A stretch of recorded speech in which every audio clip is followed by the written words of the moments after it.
Spring is the perfect time to show off your favorite sundress or linen suit and enjoy your favorite meals outside. Clarke is at a restaurant. She's at Restaurant Claudine, where it looks like they're having a little afternoon tea a little early. Clarke, you're getting fancy. How's the tea? It is so amazing, and you guys, guess what? So I am inside of Restaurant Claudine, but they're known for their Southern comfort food, New Orleans style flair with a little bit of elevation, and it's actually inspired by the owner Houston's grandmother, Claudine, which is really beautiful. But I want to know how tea got into the equation. Cassie, can you tell me? So another part of our concept is coming to grandma's house. Yeah. So what better than having tea time with your grandma? It's so special. I love it. Okay, and so we obviously have the 3 tiers. Tell me, you mentioned earlier we have a little sweet, a little savory. What are we working with?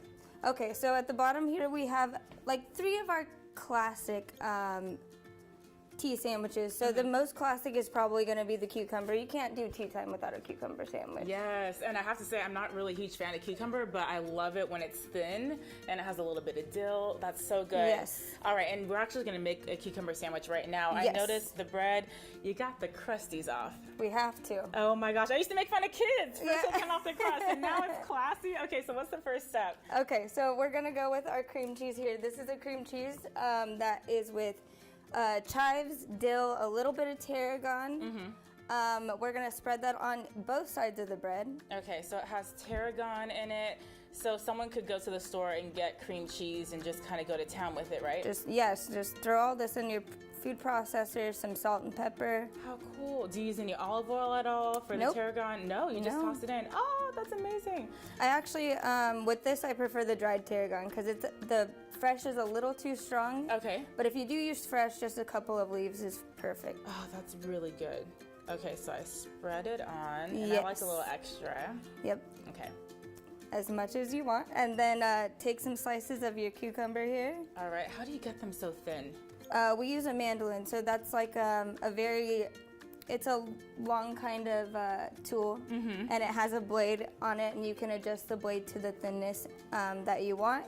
All right. And that way it's always consistent. You can find them usually at a Japanese market. Oh, okay, cool. Yes. And I think I actually have a cheese grater at home. It might have one of the sides where it's a little. Oh, yeah. So I could probably do that a little bit. Yeah, you can definitely use that as well. Okay, so I'm going to put this on top. This looks so pretty. All right. And then the way that you're going to cut this is you're going to take your knife and just put it all the way forward. All You right. don't want to saw through the bread. Oh, so put it all the way forward and press? Yes. Okay, so I'm going to press. Let's see if I can do it. Ugh.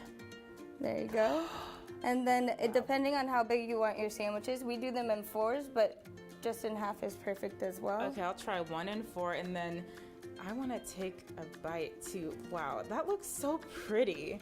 It's just so dainty, and you want little finger foods and things like that. Okay, so I want to know, what is Restaurant Claudine kind of known for? Tell me the food that you have here on your menu. So we do French Southern, and we've also put our own spins on a lot of things as well. We've taken some notes from Charleston, from both of the Carolinas actually. Just anywhere that you can actually get Southern food, we've taken a little piece here and there and created our own kind of concept of things. It's beautiful. I love it so down home. It does feel like I'm at grandma's house right now. The sandwich is so refreshing. I could imagine just having a hot day and wanting to just cool off a little bit. That is amazing. I want to talk about the tea though. So I see we have some beautiful dishes over here. What kind of teas do you have? So we have about 8 of them. My favorite is going to be the one that we're currently drinking right now, which is the lemon ginger. Okay. But we do have an oolong tea. We have a beautiful black tea. We have some mixed teas as well, some fruitier versions as well. You'll have to just come and experience, and there's so many to choose from. And you also have some bubblies as well. I have some tea actually over here. So this is what it looks like, you guys. It looks so, so amazing, and the different flavors. So is there a way to pair tea with what you're drinking? Is it kind of like wine? So, well, we've kind of curated everything to what we're serving, and with our high tea time, things are going to rotate and change as we evolve. We'll get creative and add some more stuff or take some things away. It just depends on how we're feeling that day. I like it. And then one more question. So we already talked about the tiers, but I kind of want to hit home.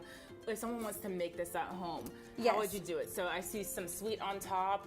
Yes. So the way that I think of it is the sweet is the smallest part because these are the smallest bites, and you want to fill up on this first. And this is not a meal. Yeah. This is to just snack, take your time, drink some tea. This is not a short process by any means. Right, so expect to spend a lot of time just talking Right. and spending that quality time together. Okay, so savory on the bottom and then a little sweetness in the center and kind of like little dessert bites on top. Yes. So we want to do love like it.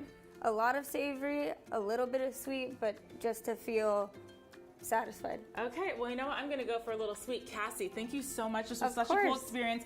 Paul, I could see you enjoying some high tea with wifey. What do you think? Well, I think so. I think probably so. If they'll allow a caveman to go in there, I'm sure they will. It looks really, really good. All right, thanks, Clarke.